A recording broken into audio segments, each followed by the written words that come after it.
जय हिंद स्टूडेंट। तो यहाँ हूँ ग्रोथ एंड डेवलपमेंट सीरीज रो सेकेंड वीडियो।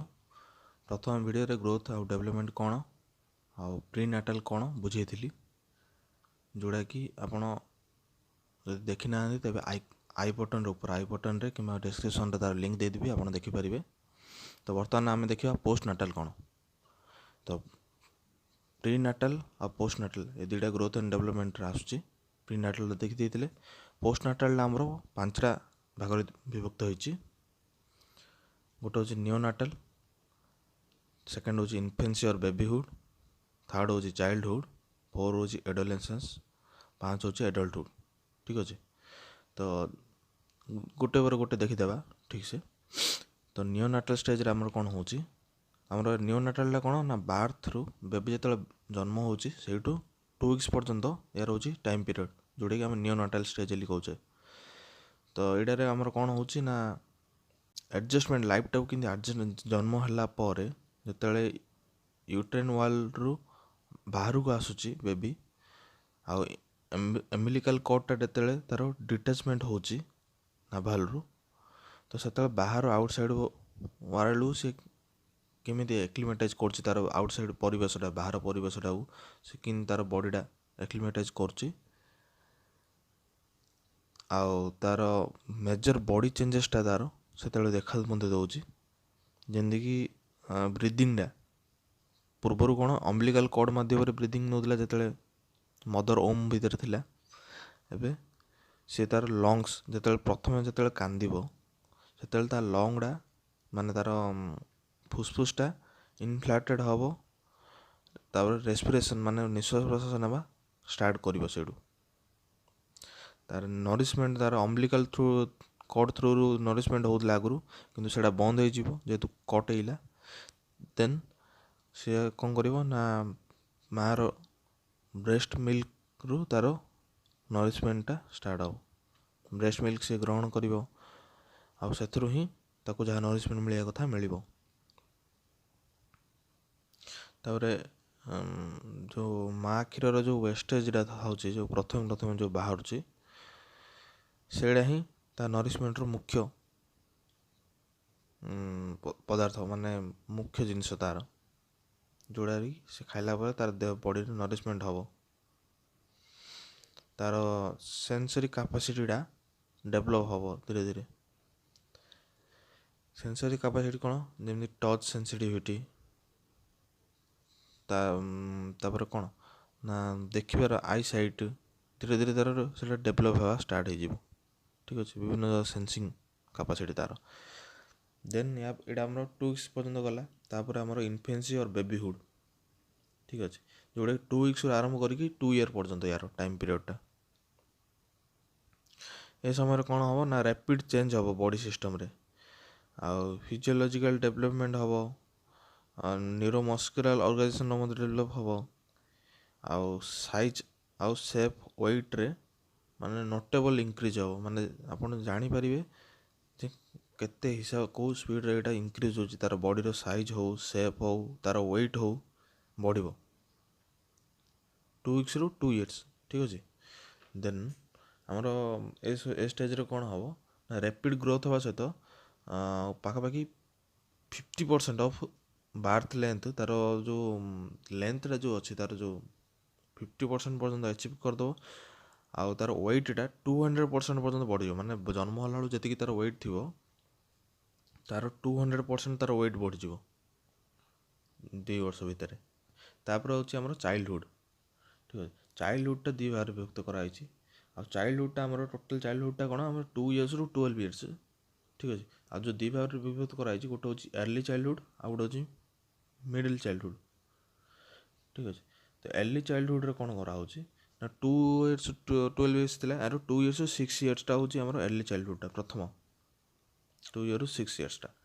ठीक अच्छे तो एथर कौन हो फिजिकल डेवलपमेंट गोटे स्लो रेट माने जो फिजिकल डेवलपमेंट जो आम 200% पर्यटन वेटटा ये होता 50% पर्यटन आमर यहाँ बार्थ लेंथटा ये होता। तो यहाँ आमर कौन हम ना धीरे धीरे स्लो रेट जीव किंतु ବ୍ରେନ୍ଟା କଣ୍ଟିନ୍ୟୁସଲି ଗ୍ରୋ ହେଉଥିବ, ରେପିଡ଼ ଗ୍ରୋ ହେଉଥିବ, ପାଖାପାଖି ତା'ର 90% ପର୍ଯ୍ୟନ୍ତ, ତା ସାଇଜ୍ର 90% ପର୍ଯ୍ୟନ୍ତ 5 ବର୍ଷ ବେଳକୁ ସେ ଆଚିଭ୍ କରିଦେବ ତା'ର ବ୍ରେନ୍ର ଗ୍ରୋଥଟା। ଆଉ ଏଇ ସମୟରେ କ'ଣ ହେବ ନା କଥା କହିବାର ପାୱାର ଅଫ୍ ସ୍ପିଚ୍ ଏଇଟା ବଢ଼ିଯିବ। ତାପରେ ଆସୁଛି ଆମର ମିଡ଼ିଲ୍ ଚାଇଲ୍ଡହୁଡ଼ରେ କ'ଣ, ଏଇଟା ଆମର 6 to 12 years ମିଡ଼ିଲ୍ ଚାଇଲ୍ଡହୁଡ଼ଟା। ଏ ସମୟରେ ପର୍ମାନେଣ୍ଟ ଟିଥ୍ର ଇରପ୍ସନ୍ ହେବ, ମାନେ ଯେଉଁ ମିଲ୍କ ଟିଥ୍ର ଯେଉଁ ଥାଉଛି, ଯେଉଁ କ୍ଷୀର ଦାନ୍ତ ନା କ'ଣ, ହଁ କ୍ଷୀର ଦାନ୍ତ ଯେଉଁ କହୁଛନ୍ତି ପ୍ରଥମ, ସେଇଟା ଭାଙ୍ଗିକି ପର୍ମାନେଣ୍ଟ ଦାନ୍ତ ଯାକ ଇରପ୍ଟ ହେବା ଷ୍ଟାର୍ଟ ହେଇଯିବ ଧୀରେ ଧୀରେ। ଗ୍ରୋଥଟା ଆମର ହେଲ୍ଥ, ନ୍ୟୁଟ୍ରିସନ୍, ଇମ୍ୟୁନାଇଜେସନ୍ ଏସବୁ ଉପରେ ଡିପେଣ୍ଡ କରୁଛି କେଉଁ ହିସାବରେ ଗ୍ରୋଥଟା ହେବ। ଗ୍ରୋଥ୍ ରେଟ୍ଟା ସ୍ଲୋ ରହିବ, କିନ୍ତୁ ବେସିକାଲି ଦେଖିବାକୁ ଗଲେ ତା'ର ଶରୀରର ଲୋୟର ଇଏ ଯେତିକି ଅଛି, ମାନେ ତା'ର ଲେଗ୍ ପର୍ସନଟାର ଗ୍ରୋଥଟା ଟିକେ ବଢ଼ିବ, କାହିଁକିନା ତା'ର ହାଇଟ୍ଟା ବଢ଼ିବା ପାଇଁ ହେଲି। ତାପରେ ବିଭିନ୍ନ ପ୍ରକାର ସ୍କିଲ୍, ଯେମିତି self help skill, social help skill, school skill, play skill, ଏସବୁ ତା'ର ଡେଭଲପ୍ ହେବା ଷ୍ଟାର୍ଟ ହେବ। ଦେନ୍ ଆମର ପଢ଼ିବାରେ, କହିବାରେ ଏ ଯେଉଁ ଏବିଲିଟିଟା ସେଇଟା ଇନକ୍ରିଜ୍ ହେବ। ଆମେ ଯେଉଁ କହୁଛେ ଯେ ଛୋଟବେଳୁ ହିଁ ଯେଉଁ ବିଭିନ୍ନ ପ୍ରକାର ଲାଙ୍ଗୁଏଜ୍ ଶିଖୁଛନ୍ତି, ଛୋଟବେଳେ ପଢ଼ୁଛନ୍ତି ବିଭିନ୍ନ ପ୍ରକାର ଲାଙ୍ଗୁଏଜ୍, ଏ ସମୟରେ ହିଁ ତା'ର ଅଧିକ ମାତ୍ରାରେ ସେ ମାନେ ଯେଉଁ କହୁଛନ୍ତି ଯେଉଁ ବ୍ରେନ୍ଟା ତା'ର କାପାସିଟି, ମାନେ ସେ ସମୟରେ ବିଭିନ୍ନ ନୂଆ ଲାଙ୍ଗୁଏଜ୍ ଶିଖିବା ପାଇଁ ହେଲି ଗୋଟେ ପ୍ରକୃଷ୍ଟ ସମୟ ଏଥିପାଇଁ ହିଁ ହେଇଥାଉଛି, ତା'ର ଏବିଲିଟିଟା ସେତେବେଳୁ ଇନକ୍ରିଜ୍ ହେଇଯାଉଛି। ସେଥିପାଇଁ ସେ ନୂଆ ଲାଙ୍ଗୁଏଜ୍ ଶିଖିପାରୁଛି, ନୂଆ ଏବିଲିଟି, ନୂଆ ସ୍କିଲ୍ ଯାହା ବି ସେ ଗ୍ରହଣ କରିପାରୁଛି। ଠିକ୍ ଅଛି। ତ ଏହା ପରେ ଆମର କ'ଣ ହେବ, ଆଡୋଲେନ୍ସ ଷ୍ଟେଜ୍ଟା କ'ଣ ନା ଆମର 12 yearsରୁ 18 yearsଟା ଜଣେ ଇଣ୍ଡିଭିଜୁଆଲ୍ ସେକ୍ସୁଆଲି ମ୍ୟାଚର୍ ହେଇଯାଉଛି। ଆଉ ଗାର୍ଲର ପିବର୍ଟି ଫେଜ୍ଟା ଆମର କ'ଣ ହେଉଛି, ମାନେ 13 ବର୍ଷରୁ ପାଖାପାଖି 13 ବର୍ଷରୁ ଆରମ୍ଭ ହେଇଯାଉଛି। ଏଇଟା ଆମର କ'ଣ ମନାର୍ଚ ନହେଲେ ଫାଷ୍ଟ ମେନ୍ଷ୍ଟ୍ରୁଏସନ୍ ଯେଉଁ ହେଉଛି ସେଇଠୁ ହିଁ ହେଇଯାଉଛି। ଦେନ୍ ବଏଜ୍ଟା ଆପ୍ରୋକ୍ସିମେଟଲି ପାଖାପାଖି 13-14 yearsରୁ ମ୍ୟାଚର୍ ହେବା ମାନେ ଷ୍ଟାର୍ଟ ହେଇଯାଉଛି। ଆଉ ଗାର୍ଲସ ଆଉ ବଏଜ୍ରେ କ'ଣ ହେଉଛି, ହରମୋନ୍ ସିକ୍ରେସନ୍ ହେବା ଷ୍ଟାର୍ଟ ହେଇଯାଉଛି ଏ ସମୟରେ, ଗୁଡ଼ା ନା ଆଡୋଲେନ୍ସ ସମୟରେ। ଠିକ୍ ଅଛି। ଦେନ୍ ବଏଜ୍ର କ'ଣ ମେନ୍ ମାନଙ୍କର କ'ଣ ସେକ୍ସ ହରମୋନ୍ ଯେଉଁ ଆମର କ'ଣ ଟେଷ୍ଟୋଷ୍ଟେରୋନ୍ ବଏଜ୍ ମାନଙ୍କର, ସେଇଟା ସିକ୍ରେଟ୍ ହେବା ଷ୍ଟାର୍ଟ ହେଇଯାଉଛି ଟେଷ୍ଟିସ୍ ଗ୍ଲାଣ୍ଡରୁ। ଆଉ ଫିମେଲ୍ ମାନଙ୍କର ହରମୋନ୍ କ'ଣ ନା ଅଷ୍ଟ୍ରୋଜେନ୍ ଷ୍ଟାର୍ଟ ହେଇଯାଉଛି ଓଭାରିରୁ ସିକ୍ରେଟ୍ ହେବା ଷ୍ଟାର୍ଟ ହେଇଯାଉଛି। ଦେନ୍ ଆମର ଯେଉଁ ପ୍ରାଇମେରୀ ସେକେଣ୍ଡାରୀ ଯେଉଁ ସେକ୍ସୁଆଲ୍ କ୍ୟାରେକ୍ଟରିଷ୍ଟିକ୍ଟା ସେଇଟା ମାର୍କ ହେଉଛି ଆମର ଏଇ ଷ୍ଟେଜ୍ରେ ଆଡୋଲେନ୍ସ ପିରିୟଡ଼ରେ। ଆଉ ଆମର ମ୍ୟାଚୁରେସନ୍ ଅଫ୍ ରିପ୍ରଡକ୍ଟିଭ୍ ଅର୍ଗାନ୍ସ କ'ଣ ହେଉଛି ନା ସାର୍ପ ହେଉଛି, ତା ଗ୍ରୋଥ୍ ହେଉଛି। ଠିକ୍ ଅଛି। ଆମର ଶରୀରଟା କ'ଣ ହେଉଛି ଏ ସମୟରେ ନା ର୍ୟାପିଡ୍ ମସ୍କୁଲାର ହେଉଛି, ସ୍କେଲେଟାଲ୍ ଡେଭଲପମେଣ୍ଟ ମଧ୍ୟ ହେଇଥାଉଛି ଆମର ଆଡୋଲେସେନ୍ସ ସମୟରେ। ଠିକ୍ ଅଛି। ତାପରେ ଆମର କ'ଣ ହେଉଛି ନା ଆଡଲ୍ଟହୁଡ୍, 5 ନମ୍ବର ଷ୍ଟେଜ୍ ହେଉଛି ଆଡଲ୍ଟହୁଡ୍। ଆଡଲ୍ଟର ମିନିଂ ହେଉଛି କ'ଣ ନା ଫୁଲ୍ ସାଇଜ୍ରେ ଗ୍ରୋନ୍ ହେବା ବା ଫୁଲ୍ ଷ୍ଟ୍ରେନ୍ଥରେ ଗ୍ରୋନ୍ ହେବା ବା ମ୍ୟାଚର୍ ହେବା, ମାନେ ପୁରା ମ୍ୟାଚର୍ ହେବା। ଏଇଟା ହେଉଛି ଆମର ଟୋଟାଲ୍ ଯେଉଁ ଆମର ପୋଷ୍ଟ ନାଟାଲ୍ ପିରିୟଡ଼ର ସବୁଠୁ ଲଙ୍ଗେଷ୍ଟ ଲାଇଫ୍ ସ୍ପାନ୍ଟା, ଯେଉଁଟାକି ଆମର 19 ବର୍ଷରୁ ଆରମ୍ଭ ହେଉଛି। ଆଡୋଲେନ୍ସ ଷ୍ଟେଜ୍ଟା କ'ଣ 12 yearରୁ 18 ବର୍ଷ, ଏଇଟା 19 ବର୍ଷର ବା 20 ବର୍ଷ ଆରମ୍ଭ ହେଇକି ପାଖାପାଖି 65 ବର୍ଷ ପର୍ଯ୍ୟନ୍ତ ବୋଲି ଚାଲିଥାଉଛି, ଅପ୍ ଟୁ 65 ବର୍ଷ ପର୍ଯ୍ୟନ୍ତ ଆଡଲ୍ଟହୁଡ୍ଟା ଆଉ 3 ଭାଗରେ ବିଭକ୍ତ କରାଯାଇଛି। Early adulthood, middle adulthood, late adulthood. ଠିକ୍ ଅଛି। ତ ଆମର ଏର୍ଲି ଆଡଲ୍ଟହୁଡ୍ଟା କ'ଣ 18ରୁ 40 ବର୍ଷ, ଏଇଟା ହେଉଛି ଆମର ଏର୍ଲି ଆଡଲ୍ଟହୁଡ୍ଟା। ଏଇଟା ଆମର ସେଟଲିଂ ଡାଉନ୍ ଏଜ୍ ମଧ୍ୟ କହୁଛନ୍ତି, ଏ ସମୟରେ ସେଟଲ୍ ହେଇଥାଉଛନ୍ତି। ଏ ସମୟରେ କ'ଣ ୟଙ୍ଗ ଆଡଲ୍ଟ ମାନେ କ'ଣ ଯେ ଏର୍ଲି ଆଡଲ୍ଟହୁଡ୍ ଟାଇମ୍ରେ ୟଙ୍ଗ ଆଡଲ୍ଟ ମାନେ ତାଙ୍କର ଫୁଲ୍ ଷ୍ଟ୍ରେନ୍ଥରେ ତାଙ୍କର ପିକ୍ ପୁରା ଭ୍ୟାଲୁ ପିକ୍ରେ ଥାଆନ୍ତି, ତାଙ୍କର ଷ୍ଟ୍ରେନ୍ଥର ହଉ, ଏନର୍ଜିର ହଉ, ଏଣ୍ଡୁରାନ୍ସର ହଉ, ପିକ୍ ଲେଭେଲରେ ଥାନ୍ତି। ଏହି ସମୟରେ ତାଙ୍କର ଫିଜିକାଲ ଆଉ ସାଇକୋଲୋଜିକାଲ କାପାସିଟି ମଧ୍ୟ ଗୋଟେ ନୂଆ ସ୍ତରରେ ଥାଏ, ନୂଆ ଲେଭେଲରେ ଥାଏ। ଆଉ ଏଇଟା ଆମର ରିପ୍ରଡକ୍ଟିଭ୍ ଏଜ୍ ମଧ୍ୟ କହନ୍ତି। ଏହି ସମୟରେ ତାଙ୍କେ ରିପ୍ରଡକ୍ଟିଭ୍ ସିଷ୍ଟମଟା ତାଙ୍କର ପରଫେକ୍ଟଲି କାମ କରିଥାଏ।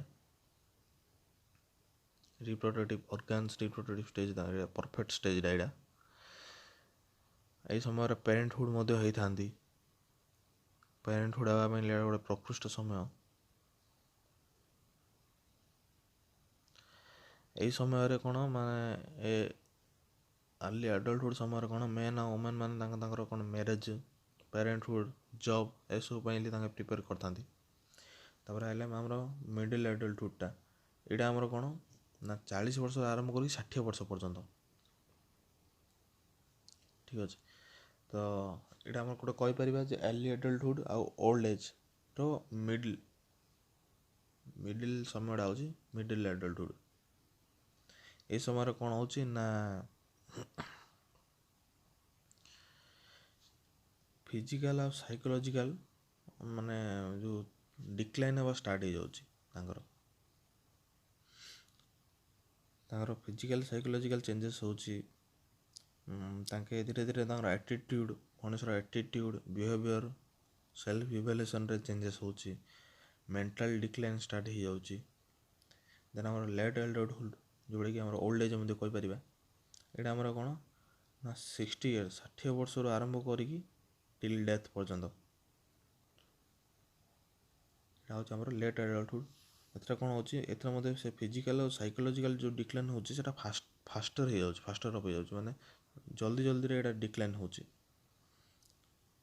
ତାଙ୍କର ଫିଜିକାଲ ହଉ ସାଇକୋଲୋଜିକାଲ ହଉ। ଏହି ସମୟରେ କ'ଣ ହେଉଛି ମାନେ ତାଙ୍କର ସେନ୍ସିଂ ଅର୍ଗାନ ଯାକ ଧୀରେସେ ମାନେ ଠିକ୍ସେ କାମ କରୁନି।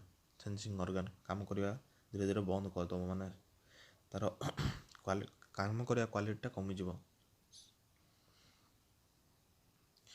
ଆଉ ବଡି ସେଲ୍ ମାନେ ଡିଭାଇଡ୍ ହେବା ବନ୍ଦ ହେଇଯିବ ଧୀରେ ଧୀରେ। ତାଙ୍କର ଆଟିଟ୍ୟୁଡ଼ରେ ମାନେ ନିଜ ଉପରେ ହଉ, ଅନ୍ୟ ଲୋକମାନଙ୍କ ଉପରେ ହଉ, କାମରେ କିମ୍ବା ଲାଇଫ୍ର ବିଭିନ୍ନ ସମୟରେ ତାଙ୍କୁ ଅନଫେଭରେବଲ୍ ଲାଗିବ। ତାଙ୍କର କ'ଣ ହେବ ନା ଫିଜିଓଲୋଜିକାଲ ମାଲ୍ ଫଙ୍କସନିଂ, ସେନ୍ସରି ଆଉ ଅର୍ଗାନ ଡିଗ୍ରେଡେସନ୍ ନୋଟିସ୍ କରିପାରିବେ ଏ ସମୟରେ। ମେଣ୍ଟାଲ ଆବିଲିଟିର ମଧ୍ୟ ଚେଞ୍ଜେସ୍ କେମିତି ହେଉଛି ଏ ସମୟରେ ଆପଣ ଦେଖିପାରିବେ। ଠିକ୍ ଅଛି, ଆମେ ଏଇଟାକୁ ଆମେ ଭଲରେ ଟିକେ ବୁଝିଦେବା। ଏ ଯେଉଁ ଆମର ଆଡଲ୍ଟ ଓଲ୍ଡ ଏଜ୍ ବା ସେନେସେନ୍ସ ବୋଲି ମଧ୍ୟ କହିଥାଉଛନ୍ତି। ଏ ସମୟରେ କ'ଣ ହେଉଛି, ଓଲ୍ଡ ଏଜ୍ରେ କ'ଣ ହେଉଛି, ଡିକ୍ଲାଇନିଂ ପ୍ରୋସେସ୍ଟା ଷ୍ଟାର୍ଟ ହେଇଯାଉଛି ତାଙ୍କର ବଡ଼ି ପାର୍ଟର।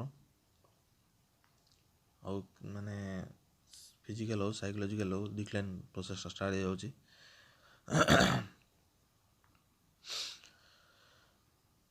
ଗୋଟେ ଇଣ୍ଡିଭିଜୁଆଲଟା କେମିତି ଆମେ ଜାଣିବା ନା ଏଜିଂ ତାଙ୍କର କେମିତି ଆମେ ଦେଖିପାରୁଛେ। ନର୍ମାଲ ଆମର ଯେମିତି ବାଳ ପାଚି ଯାଇଥାଉଛେ, ଷ୍ଟ୍ରେଂଥଟା ଲସ୍ ହେଇଯାଉଛି, ସେନ୍ସିଂ କାପାସିଟିଟା ତାଙ୍କର ଧୀରେ ଧୀରେ ରିଡକ୍ସନ୍ ହେଉଛି ବା ଡିକ୍ଲାଇନ୍ ହେଉଛି। ବଡ଼ିର ରେଜିଷ୍ଟାନ୍ସଟା ଧୀରେ ଧୀରେ କମ୍ ହେଇଯାଉଛି। ମାନେ ରେଜିଷ୍ଟାନ୍ସଟା କେଉଁଥିରେ କମ୍ ହେଉଛି ନା ବଡ଼ି ରେଜିଷ୍ଟାନ୍ସଟା ଆମର ଯେଉଁ ଡିଜିଜ୍ ଯେଉଁ ହେଉଛି, ମାନେ ବିଭିନ୍ନ ପ୍ରକାର ରୋଗ ହେଉଛି, ସେଥିରେ ବଡ଼ିର ରେଜିଷ୍ଟାନ୍ସଟା କମ୍ ହେଇଯାଉଛି। କାର୍ଡ଼ିଓଭାସ୍କୁଲାର ଇରେଗୁଲାରିଟି ହେଉଛି। କାର୍ଡ଼ିଓଭାସ୍କୁଲାର କ'ଣ ଯେଉଁ ହାର୍ଟର ହିଟ୍ଟା, ତ ସେଇଟା ଆମର ଇରେଗୁଲାର ହେଉଛି। ବିଭିନ୍ନ ପ୍ରକାର ରୋଗ ମଧ୍ୟ ହେଇଥାଉଛି। ଡିକ୍ଲାଇନ୍ ଇନ୍ ମେଟାବଲିକ୍ ଏଫିସିଏନ୍ସି, ବଡ଼ିର ଷ୍ଟ୍ରକ୍ଚର ଆଉ ଫଙ୍କସନ୍ ଡିଟୋରିଏରେସନ୍। ଆଉ ଏଜିଂ ପାଇଁ ଏଲି ଆମର ଟିସ୍ୟୁ ଯାକ ଯେଉଁ କ'ଣ ବଡ଼ିର ଟିସ୍ୟୁ ଯାକ ରିନ୍ୟୁ ହେଇପାରୁନି। ଆଉ ତା'ର ବିଭିନ୍ନ ଯେଉଁ କଣ୍ଡିସନ୍, ନର୍ଭସ୍ ସିଷ୍ଟମ୍ର ଯେଉଁ କଣ୍ଡିସନ୍ଟା ସେଇଟା ମଧ୍ୟ ଧୀରେ ଧୀରେ ଡିକ୍ଲାଇନ୍ ହେଉଛି। ଏସବୁ କ'ଣ ଏଜିଂ ବା ସେନେସେନ୍ସ ଷ୍ଟେଜ୍ରେ ହେଉଛି। ଏତିକି ହେଉଛି ଆମର ପୋଷ୍ଟ ନାଟାଲ୍ ଷ୍ଟେଜ୍ଟା, ଯେଉଁଟାକି ଆମର ଶିଶୁ ଜନ୍ମ ହେବାରୁ ଗୋଟେ ଇଣ୍ଡିଭିଜୁଆଲ୍ ମାନେ ତାର ମୃତ୍ୟୁ ପର୍ଯ୍ୟନ୍ତ, ବୟସ ବଢ଼ିକି ମୃତ୍ୟୁ ହେବା ପର୍ଯ୍ୟନ୍ତ, ଏଇଟା ହେଉଛି ଆମର ପୋଷ୍ଟ ନାଟାଲ ଷ୍ଟେଜ୍। ଠିକ୍ ଅଛି, ଧନ୍ୟବାଦ।